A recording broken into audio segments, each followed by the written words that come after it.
আসসালামু আলাইকুম রহমতুল্লাহি ওবারাকাতুহ।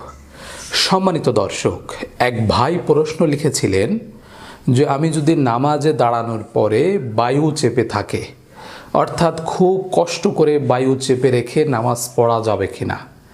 অজু ধরে রাখার জন্য বায়ু ছাড়তে পারতেছি না, বায়ু ছেড়ে দিলে আমার নামাজ ভঙ্গ হচ্ছে, অজু নষ্ট হচ্ছে। এমত অবস্থায় খুব চেপে রেখে নামাজ পড়া যাবে কিনা।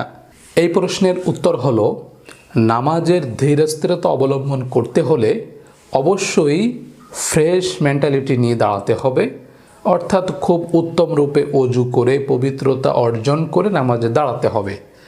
অন্যথায় বায়ু চেপে রেখে, প্রস্রাব চেপে রেখে আপনি সুন্দরভাবে নামাজ পড়তে পারবেন না।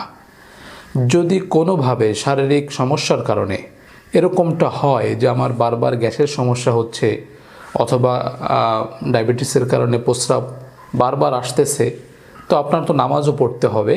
সেক্ষেত্রে হয়তো একটু কষ্ট করে কিছুক্ষণ চেপে রাখতে পারেন।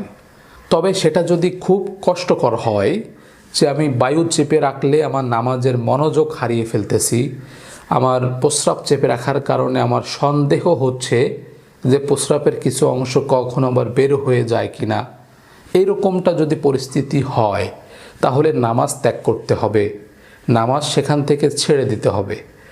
নতুন করে বায়ু ত্যাগ করে, প্রস্রাব করে, অজু করে তারপরে এসে নামাজ পড়তে হবে। নতুবা আপনি নামাজের ধীরস্থিরতা, নামাজের মনোযোগ, নামাজের খুশু ধরে রাখতে পারবেন না। তো আপনার নামাজে দেখা গেল যে ফরজ, অজিব বা সুন্নাত, তারতিব এগুলো ঠিক রাখতে পারবেন না। অনেক সময় এগুলো নষ্ট হওয়ার আশঙ্কা থাকে। এজন্য নামাজের মধ্যে খুব কষ্ট করে বায়ু চেপে রাখা যাবে না, খুব কষ্ট করে প্রস্রাব চেপে রাখা যাবে না। যদি পরিস্থিতি এরকম হয় তাহলে নামাজ ছেড়ে দিতে হবে, বায়ু ত্যাগ করে প্রস্রাব করে আপনার আবার পুনরায় অজু করে এসে পুনরায় নামাজ শুরু করতে হবে।